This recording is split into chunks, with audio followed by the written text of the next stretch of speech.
Evet Abdullah, bugün şirk konusuna değinelim. Çünkü insanların çoğu Allah'a ortak koşmadan ona iman etmez. Evet hocam, insanların çoğu Allah'a ortak koşmadan iman etmiyor. Bismillah, hamd alemlerin Rabbi olan Allah'a mahsustur. Ona hamd eder, ondan yardım ve mağfiret dileriz. Nefislerimizin şerrinden ve amellerimizin kötülüğünden ona sığınırız. Onun hidayete erdirdiğini hiç kimse saptıramaz. Saptırdığını ise hiç kimse hidayete erdiremez. Şehadet ederim ki Allah'tan başka ibadete layık hiçbir ilah yoktur. Ve yine şehadet ederim ki Muhammed sallallahu aleyhi ve sellem onun kulu ve Resulüdür. Şehadet ederim ki Allah'tan başka ibadete layık hiçbir ilah yoktur. Ve yine şehadet ederim ki Muhammed sallallahu aleyhi ve sellem onun kulu ve Resulüdür. Bilindiği gibi insanın kendisini koruyup uzak durabilmesi için tehlike yerlerini bilmesi gerekir. O halde şirkten sakınmamız ve içine düşmememiz için de şirki bilmemiz gerekmektedir. Peki şirkin tanımı nedir hocam? Şirk kelimesi lügatta birleştirmek, aralarında benzerlik bulunmak demektir. Karıştırmak, eşlik etmek, ortak olmak anlamlarına kullanılır. İstilahatta ise Allah'a ortak koşmak demektir. Bu ortak ister rububiyette ortak olsun, ister uluhiyette olsun, isterse isim ve sıfatlarda olsun aynıdır. Yani şirk tevhidde Allah'a ortak koşmaktır. Bu sebeple şirk tevhidin zıttıdır.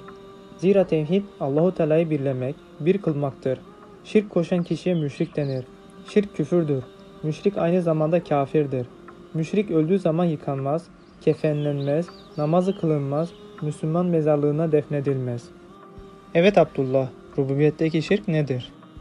Allah Subhanahu ve Teala'yı kendisine ait olanı yaratma, yaşatma, rızıklandırma, tasarruf etme, yönetme, kanun ve yasa belirleme gibi herhangi bir özelliğinde tevhid etmemektir.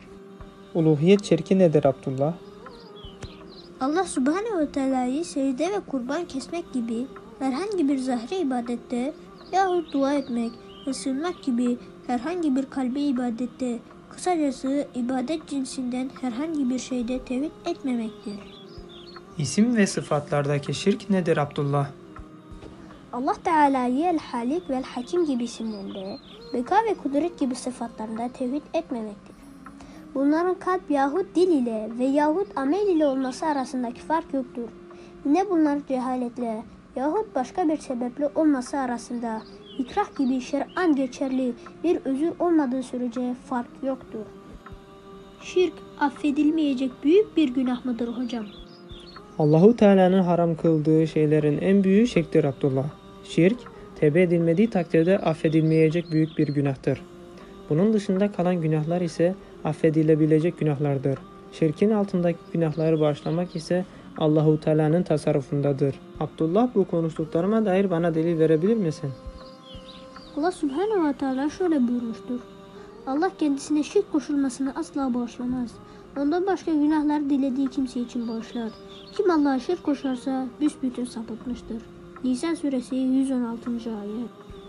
Abdurrahman bin Ebu Bekir'e radıyallahu anh'tan rivayet edildiğine göre Nebi sallallahu aleyhi ve sellem sahabelerine 3 defa size büyük günahların en büyüğünü haber vereyim mi buyurdular. Sahabeler haber ver ey Allah'ın Resulü dediler. Allah şirk koşmaktır buyurdu. Buhari Müslim.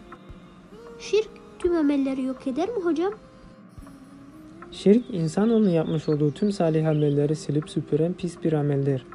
Bir insan hayatının tamamını Allah'a ibadet ve itaatle geçirirse, namaz kılsa, oruç tutsa, zekatını verse, hacca gitse, fakir ve miskinleri gözetse, kısacası hayır ve hasenat yönünden birçok salih amel işlese, ama bununla birlikte Allah'a şirk koşsa, bu şahsın tüm yaptığı tüm ameller boşa gider ve ebedi hüsranı hak etmiş olur.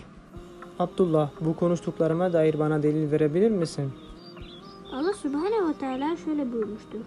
Eğer onlar da peygamberler Allah'a şirk koşsalardı yapmakta oldukları ameller elbette boşa giderdi. En'am suresi 88. ayet. Andolsun sana ve senden öncekiler şöyle vahyedildi. Eğer şirk koşacak olursan şüphesiz amellerin boşa çıkacak ve elbette sen hüsrana uğrayanlardan olacaksın. Zümer suresi 65. ayet. İmam Nevevi rahimullah şöyle demiştir. Bilim adamlarının icma ettiklerine göre küfür üzerine ölen kafirin ahirette hiçbir sevabı yoktur. Allah Teala'ya yaklaşmak maksadıyla dünyada yapmış olduğu hiçbir işten dolayı ona mükafat verilmez. Müslim.